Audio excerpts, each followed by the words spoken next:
Au nom de Dieu, le tout miséricordieux, le très miséricordieux, mesdames et messieurs, chers invités, j'ai le plaisir, tout d'abord, de vous souhaiter à tous la bienvenue à cette conférence de presse organisée à l'occasion de la signature de la déclaration de principe entre le gouvernement de la République démocratique du Congo et la coalition du fleuve Congo, le mouvement du 23 mars, qui constitue une étape importante vers l'établissement de la paix et de la stabilité dans l'est de la République démocratique du Congo. Nous tenons cette conférence de presse en partenariat avec nos partenaires des États-Unis d'Amérique. Le docteur Mossad Boulos nous rejoint également aujourd'hui pour partager certains de ces points importants liés à cet accord, ainsi que les démarches constructives qui ont été entreprises récemment à Washington. L'État du Qatar apprécie grandement l'esprit de haute responsabilité dont ont fait preuve les deux parties pour parvenir à cette déclaration et exprime sa profonde gratitude pour la confiance que les parties ont accordée à l'État du Qatar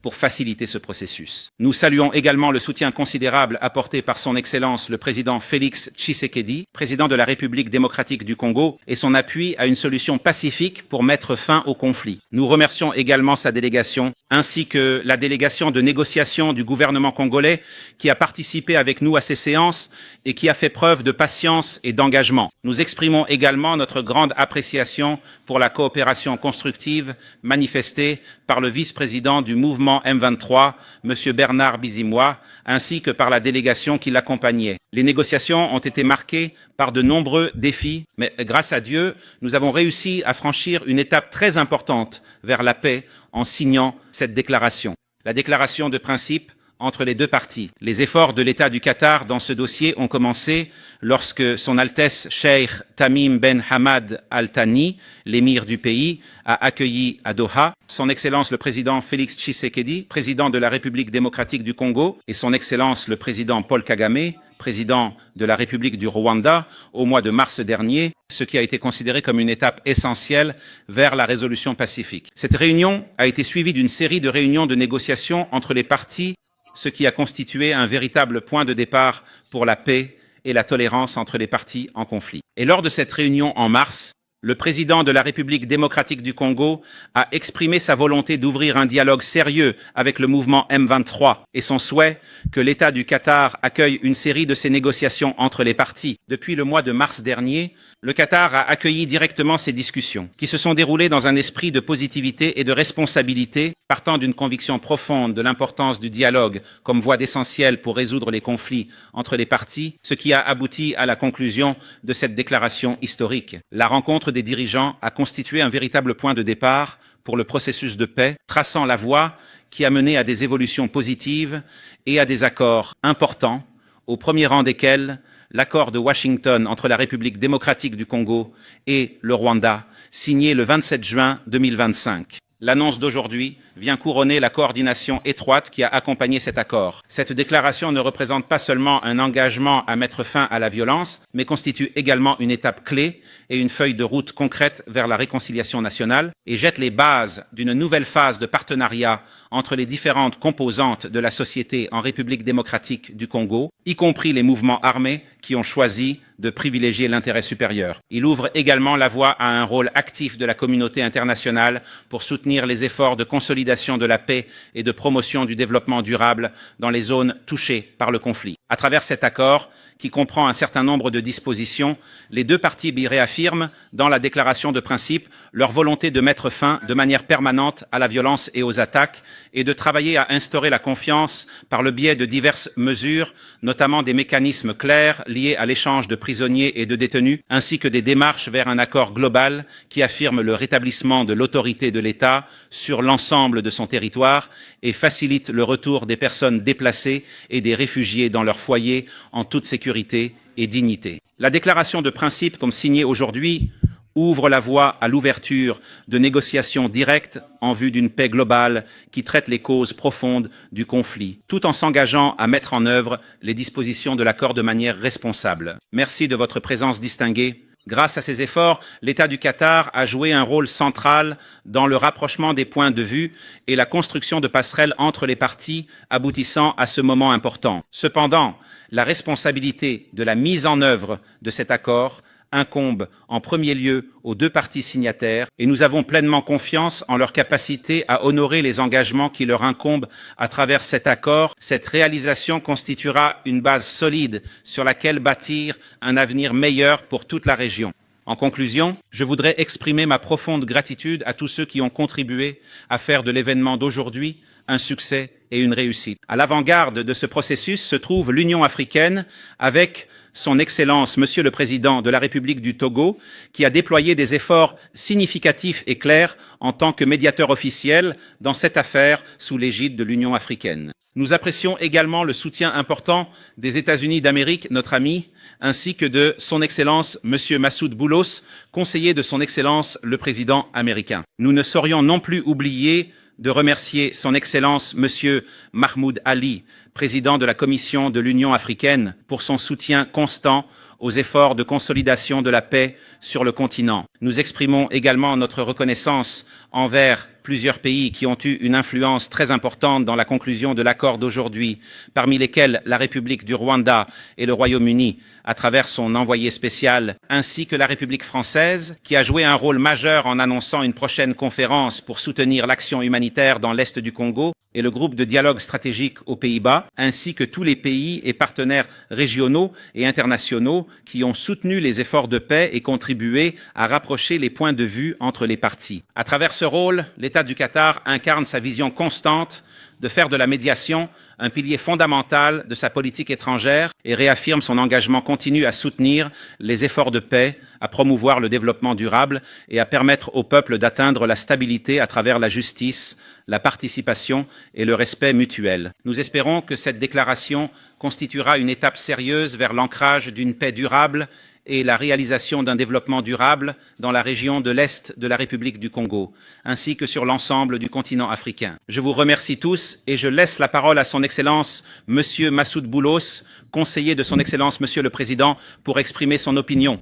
Mille merci au très honorable ministre Dr Al-Khalifi. Je voudrais tout d'abord exprimer ma profonde et sincère gratitude pour cette généreuse hospitalité et cet accueil chaleureux et particulièrement bienveillant qui nous ont été réservés par notre cher et ami État du Qatar et son peuple qatari si accueillant et si aimable. Za Qatar. Nous tenons bien sûr à remercier son Excellence et bien sûr nous souhaitons également remercier son Altesse et Monsieur le Premier ministre également, et l'équipe qui a fourni, il faut le dire, un effort absolument colossal et remarquable à cet égard, démontrant une détermination et un engagement sans faille. Et bien sûr, ce n'est pas la première fois, tout le monde le sait.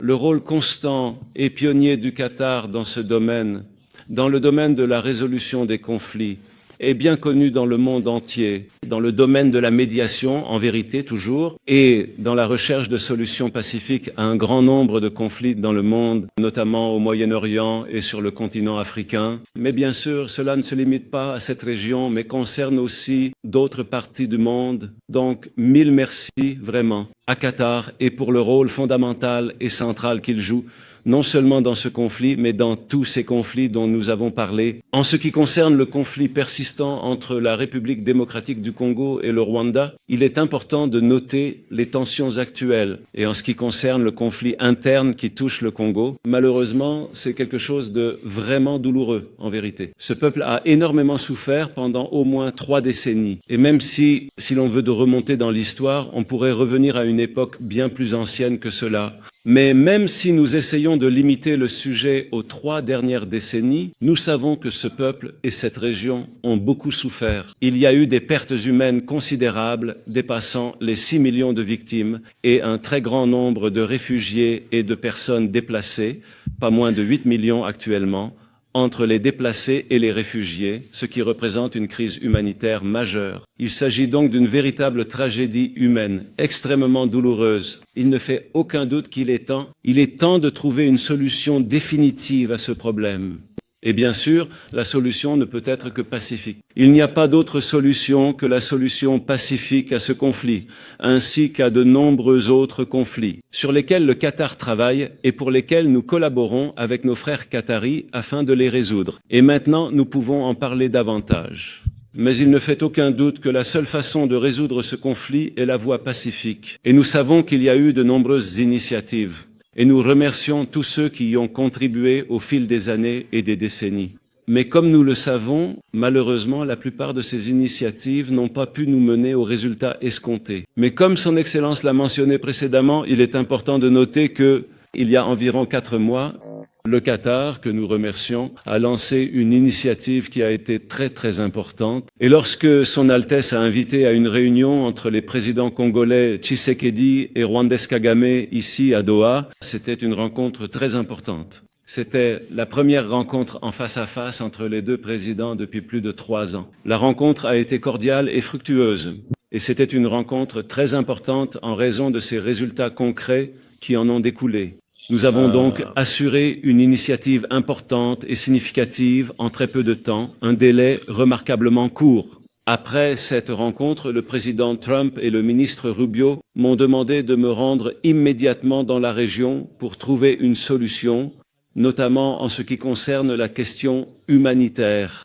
Bien sûr, c'était ma première responsabilité lorsque j'ai commencé à travailler avec l'administration du président Trump, à savoir, nous savons que cette administration n'a qu'environ 6 mois d'existence. Donc pendant cette période, c'était la toute première initiative que nous avons entreprise, notamment en ce qui concerne le continent africain. Nous savons que le continent africain souffre de nombreux conflits et c'est vraiment très regrettable. Mais avec la coopération de nos frères qataris et de nombreux autres partenaires, nous espérons, si Dieu le veut, pouvoir parvenir à des solutions pour un certain nombre de ces conflits dans un avenir proche. Je me suis donc immédiatement rendu dans la région et j'ai eu l'honneur de rencontrer le président Tshisekedi, puis le président Kagame, ainsi que plusieurs autres chefs d'État de la région. Et nous avons réussi, en environ 2 semaines après cette première visite, à parvenir à une déclaration de principe de la part des 2 parties. Cette importante déclaration a été officiellement approuvée à Washington, aux États-Unis, à Washington à l'époque, il y a environ 3 mois. Par la suite, nous avons poursuivi avec nos frères qataris et bien sûr avec l'aide de nos frères de l'Union africaine qui ont toujours joué un rôle central et très important, notamment grâce à la présidence actuelle de l'Angola, au pays chargé de ce dossier, le Togo, ainsi qu'à de nombreux amis, comme l'a mentionné Son Excellence, y compris la France et d'autres. Nous avons donc poursuivi le travail et avons réussi à parvenir à un accord de paix. Tout le monde s'est alors interrogé sur cet accord du 27 juin, connu sous le nom d'accord de Washington. Tout le monde se demandait s'il s'agissait d'un accord définitif, d'un accord de principe ou de la nature exacte de cet accord, parce qu'il a été signé. Il a été signé par les ministres des Affaires étrangères, mais nous tenons à souligner qu'il s'agit de l'accord de paix final entre les 2 pays, entre le Congo et le Rwanda. Aujourd'hui, bien sûr, la mise en œuvre se fait avec les frères qataris, avec l'Union africaine et un certain nombre de partenaires. Nous sommes aujourd'hui pleinement engagés dans l'application de cet accord de paix. C'était un accord de paix très important parce qu'il comprenait un certain nombre de clauses que l'on peut considérer comme nouvelles et avancées, qui n'existaient pas auparavant, car tout le monde se posait des questions. Il y a eu de nombreuses initiatives dans le passé, et il est même possible que plusieurs d'entre elles aient été conclues, mais elles n'ont pas été mises en œuvre. Quelle est la différence entre ces accords et le nouvel accord signé à Washington? Celui-ci sera même signé prochainement, si Dieu le veut, au niveau des chefs d'État à la Maison-Blanche. Il y a donc une grande différence. Nous pouvons bien sûr entrer dans les détails, mais cet accord comprend des mécanismes de mise en œuvre ainsi que de nouvelles clauses et de nouvelles initiatives, dont certaines sont économiques, d'autres sécuritaires et d'autres encore régionales, ce qui est très important dans ce contexte. Certaines concernent des questions internes, d'autres des questions externes entre les 2 pays et dans la région dans son ensemble. Il y a donc un certain nombre d'accords supplémentaires qui seront également signés en même temps à Washington et qui sont en cours de préparation. On peut donc considérer qu'il s'agit d'un ensemble intégré de questions sur lesquelles on travaille de manière sérieuse et intensive. Quant à la déclaration qui a été signée aujourd'hui, nous tenons à féliciter les 2 parties et à féliciter le peuple, le cher et bien-aimé peuple congolais, qui mérite absolument tout le bien et le bonheur. Un peuple qui a énormément souffert pendant de très longues années et des décennies entières et qui mérite pleinement de vivre en paix, qui mérite de vivre dans une certaine et durable prospérité et de jouir d'une vie meilleure. Et nous savons que le Congo est un pays qui ne manque absolument de rien en termes de ressources naturelles et humaines. Et l'eau, ainsi que toutes les richesses naturelles abondantes et précieuses, des ressources essentielles dont tout pays et tout peuple, sans exception, pourraient pleinement et équitablement profiter. C'est un pays très vaste, immense, avec une population très nombreuse et diversifiée, et il peut jouer un rôle central, fondamental et absolument crucial sur la scène internationale. Nous souhaitons sincèrement tout le bien, la prospérité et la paix à nos chers frères et sœurs du Congo, un pays d'une importance capitale pour l'avenir du continent africain et au-delà. Nous espérons bien sûr que ceci n'est qu'une première étape. C'est une déclaration de principe, mais ce sont des principes très importants qui concernent un certain nombre de questions fondamentales. Mais elle est fondée sur le principe du dialogue, sur le principe de la paix et sur la résolution pacifique des conflits. Nous souhaitons tout le bien à nos frères et sœurs du Congo et nous espérons de bonnes relations de voisinage avec le Rwanda et les autres pays voisins, y compris l'Ouganda, le Burundi, la Zambie, l'Angola et d'autres encore. Nous sommes donc très optimistes quant au rôle du Qatar et nous allons immédiatement travailler avec nos frères qataris pour, si Dieu le veut, parvenir à un accord complet dont les principes ont été annoncés aujourd'hui et ce dans un avenir proche, si Dieu le veut. Nous aimerions vous remercier encore une fois. Mille merci. Merci, Votre Excellence. Et de La toute première question est adressée par la chaîne de télévision Al Jazeera. Monsieur le ministre, Notre objectif est unique. Suite à la réunion des chefs d'État à Doha, nous avons réussi à établir une feuille de route, un chemin vers la paix pour résoudre les conflits les plus importants entre les deux États. Heureusement, grâce aux efforts et à la contribution accrue de nos partenaires stratégiques aux États-Unis, l'accord de Washington a été signé. Suite à l'accord de Washington, nous avons créé ce volet à Doha pour aborder la dimension intérieure qui couvre les conflits au sein du Congo. Deuxième question d'Al-Arab Al-Jadid. Bonjour, Anwar Al-Khatib d'Al-Arab Al-Jadid. Questionnez monsieur l'envoyé de paix américain. Pensez-vous que cet accord constitue le début de la fin du conflit dans l'est du Congo et les dispositions de cet accord offrent-elles des garanties pour y parvenir? Merci. Merci pour la question. Bien sûr, si Dieu le veut, cet accord historique et significatif sera véritablement le début de la fin de ce long et douloureux conflit. Il comprend, comme l'a si bien mentionné son Excellence, des dispositions fondamentales, essentielles et très importantes qui concernent tous les problèmes complexes et les conflits persistants, les axes principaux et les racines profondes de toutes ces difficultés et différends majeurs auxquels le peuple congolais est malheureusement confronté au quotidien.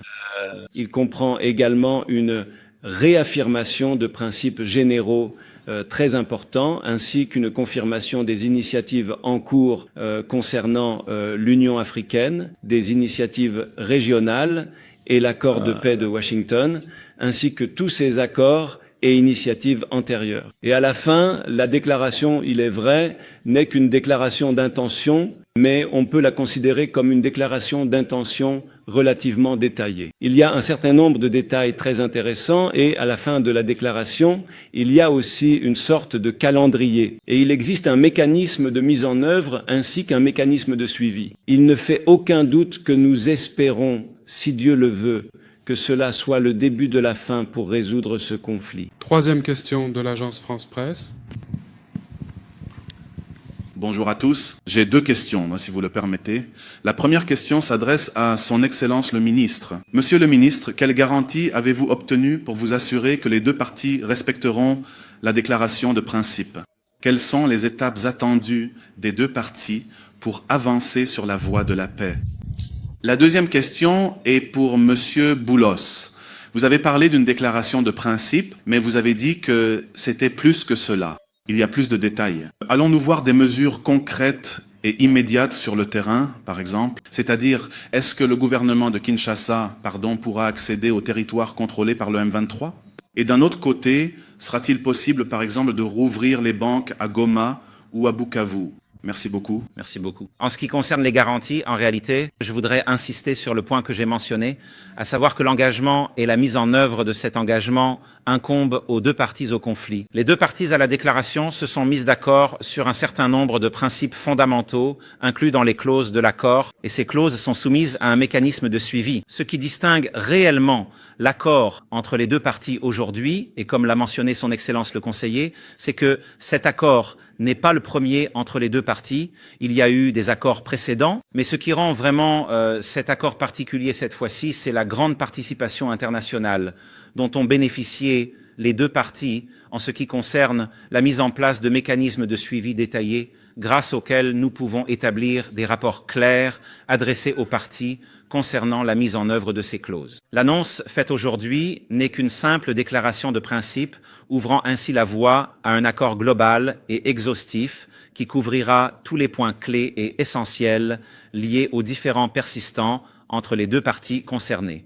Par conséquent, nos efforts ne cesseront pas après l'annonce d'aujourd'hui. Les groupes de travail poursuivront leurs travaux et, si Dieu le veut, nous poursuivrons nos efforts pour atteindre cet objectif, à savoir la signature d'un accord global et général entre les deux parties. Merci beaucoup, Votre Excellence. Je vous remercie sincèrement pour la question précise et très détaillée que vous avez posée. Il est clair que vous êtes très bien informé sur le déroulement des choses. Bien sûr, c'est l'objectif. Le but de tout accord de paix est d'atteindre les résultats que vous avez évoqués dans votre question. Nous savons qu'il n'existe pas de solution miracle, surtout en ce qui concerne le calendrier. Il y a un travail sérieux de la part des deux parties, et comme son Excellence l'a mentionné, de la part de la communauté internationale également. Aujourd'hui, nous savons qu'il y a un très grand et significatif intérêt international pour ce dossier important, en plus de l'intérêt régional déjà bien établi et manifeste. Par exemple, pour les Nations Unies, c'est l'un des dossiers les plus importants,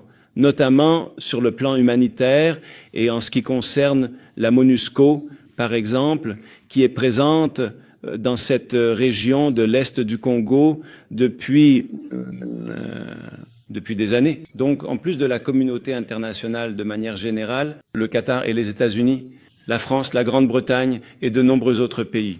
En plus de l'Union africaine bien sûr, et les unions régionales. Les unions régionales, comme la SADC, sont des acteurs clés. C'est le résultat escompté sans aucun doute et c'est un objectif important à atteindre. L'un des points les plus importants de la déclaration de Nairobi. C'est l'accent mis sur le rétablissement effectif du contrôle et de l'autorité pleine et entière de l'État sur l'ensemble de son territoire national. Et c'est tout à fait naturel pour n'importe quel pays, peu importe qui est le président, l'administration ou les responsables. C'est une question qui concerne tout pays, mais le contrôle de l'État sur l'ensemble de son territoire, mais nous connaissons ce conflit. Il y a un conflit en cours, le sujet nécessite un dialogue et un suivi. Ce dialogue demande une persévérance considérable et d'aboutir à des accords véritablement détaillés, complets et globaux. Et ici, j'aimerais particulièrement souligner que c'est tout à fait vrai. Aujourd'hui, ces principes ont été annoncés, mais avec nos frères qataris, il y a eu un travail acharné sur les détails. Et si Dieu le veut, comme nous l'avons dit, bientôt ils pourront, avec la facilitation de nos frères qataris et avec tout notre soutien et encouragement, ainsi que celui de plusieurs partenaires. Nous espérons sincèrement que les deux parties concernées pourront parvenir à une solution complète, exhaustive et véritablement globale, qui prendra en considération attentivement tous ces détails importants et complexes. Il ne fait absolument aucun doute qu'il est tout à fait possible de prendre des mesures concrètes et efficaces pour y parvenir. Ces choses peuvent se faire progressivement, mais c'est l'objectif souhaité et nous espérons que le peuple congolais pourra l'atteindre le plus rapidement possible. Ce conflit est sans aucun doute interne et le dialogue est interne entre les deux parties. Bien sûr, on ne peut pas oublier qu'on ne peut pas dire qu'il s'agit d'un conflit purement interne. Dans tous ces conflits, partout dans le monde, il y a toujours cela. Il y a de nombreuses parties qui interviennent, qui s'impliquent d'un côté ou de l'autre. Mais toutes ces parties ont fait preuve de bonne foi et c'est le point le plus important dans cette affaire. La manière d'aborder ce dossier avec bonne foi. Et ici, Je tiens vraiment à remercier les deux présidents, le président Tshisekedi et le président Paul Kagame, avec qui j'ai eu l'honneur cette semaine d'avoir des échanges détaillés et qui ont tous deux fait preuve d'une totale ouverture, pour être honnête. Pour parvenir à cette annonce importante, je tiens également à remercier à nouveau le président Kagame, le Rwanda et les représentants qui étaient présents. Je ne sais pas s'ils sont avec nous aujourd'hui au plus haut niveau pour aider et contribuer à faire